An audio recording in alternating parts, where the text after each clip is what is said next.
भक्त के चित्त की अवस्था बड़ी अलग होती है। तो नारद जी कहते हैं उस समय मैं छोटा बच्चा था, पर कभी कभी बड़े प्रेम से नाचने लगता, कभी कभी इतना भाव विभोर हो जाता कि आंखों से आंसू बरसने लग जाते।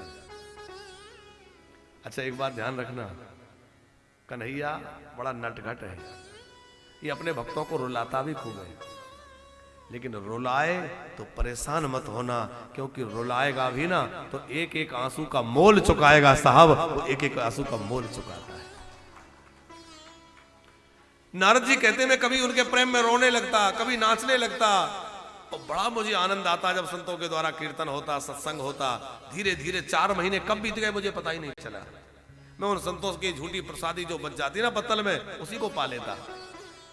संतों की शीत प्रसादी पाते पाते मेरा चित्त निर्मल हो गया, मन विशुद्ध हो गया। अब वो जब जाने लगे तो मैं बड़ा व्याकुल हो गया कि आप चले जाएंगे तो मेरा क्या होगा, मुझे साथ ले चलिए।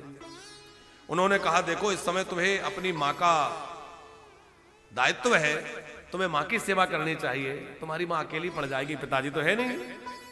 अब बच्चे को भी हम ले जाएं तो माँ कहेगी मैंने खूब सेवा की और वो मेरे बच्चे को ही भगा के ले गए।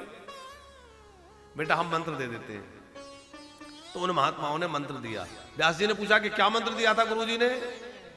नारद जी कह रहे हैं नमो भगवते तुभ्यम वासुदेवाय धीमहि प्रद्युम्नानिरुद्धाय नमः संकर्षणाय च। यह वासुदेव गायत्री मंत्र कहलाता है, क्योंकि इसमें भी धीमहि शब्द आया है ना, वासुदेवाय धीमहि। ये मंत्र देकर के वो महात्मा चले गए और मैं इसी मंत्र का जप करने लग गया। बाद में मेरे माँ की मृत्यु हो गई सर्पदंश से। उनकी क्रिया करके मैं वन में निकल गया। खूब मैंने इस मंत्र का जप किया। एक दिन मेरे सामने नीला नीला प्रकाश प्रकट हुआ, उसी में नील मणि श्री कृष्ण प्रकट हो गए, बाल कृष्ण प्रकट हो गए। उनका स्वरूप बड़ा विलक्षण था। मैं देख करके उनको आलिंगन करने के लिए, उनको स्पर्श करने के लिए आगे बढ़ा, पर वो तो अंतर्ध्यान हो गए। मैं झटपटाने लगा, जब मिलना नहीं था तो फिर सामने क्यों आए, और सामने आए थे तो फिर चले क्यों गए, थोड़ा मिल तो लेते। आकाशवाणी हुई कि मेरी प्राप्ति तो तुझे होगी पर अभी नहीं, क्योंकि अभी तेरे अंदर कुछ वासना शेष है, और भजन कर, और भजन करने के बाद मैं तुझे मिलूंगा। कि हंता स्मर जनमणि भवान माम द्रष्टुमर्हति अविपक्व कसाया दुर्दर्शो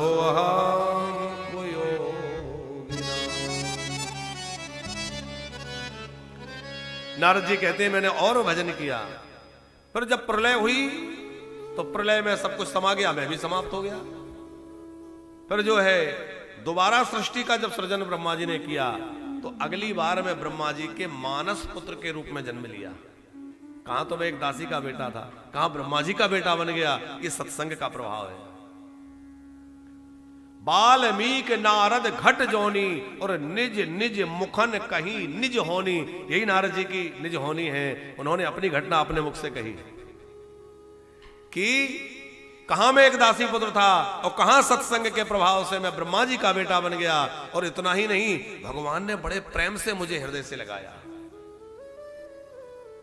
मुझे वरदान दिया कि तू हमेशा मेरी भक्ति में रत रहेगा। श्री जी ने कृपा की, कहा इसको कुछ उपहार दे दिया जाए। तो क्या उपहार दिया? बोले देव दत्ता मिमां वीणाम स्वर ब्रह्म विभूषिताम मूर्छयित्वा हरि कथाम गायमानश्चराम्यहम्। ये जो वीणा है, नारद जी कह रहे हैं मेरे को ये वीणा भगवान ने प्रदान की, देवदत्त नाम की वीणा।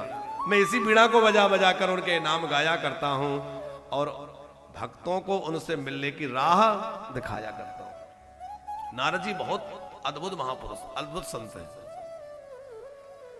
समाज में नारद जी को लेकर एक भ्रांति है कि नारद जी झगड़ा कराने वाले हैं, लेकिन नारद जी झगड़ा कराने वाले नहीं है, नारद जी झगड़ा मिटाने वाले हैं।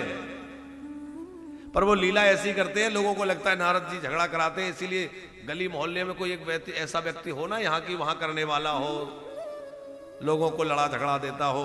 अरे बोले वो पक्का नारद मुनि है, कहते हैं ना। लेकिन नारद जी का मतलब ये नहीं है। अरे नारद का मतलब है नारम ज्ञानम ददात सा नारद, जो मनुष्यों को ज्ञान प्रदान करे। हमारे वृंदावन में तो कहते हैं जिसकी बात कभी रद्द ना हो, अथवा जिसके बात को भगवान भी रद्द ना कर सके, वो नारद, जिसकी बात भगवान भी रद्द ना करे। नारद जी ने जिस जिस पर कृपा की। अच्छा, नारद जी के 4 भक्त बड़े प्रसिद्ध हैं, 2 बालक 2 वृद्ध। बालक शिष्य कौन कौन से हैं? एक ध्रुव जी, एक प्रहलाद जी, ये दोनों ही नारद जी के शिष्य हैं। और वृद्ध कौन है?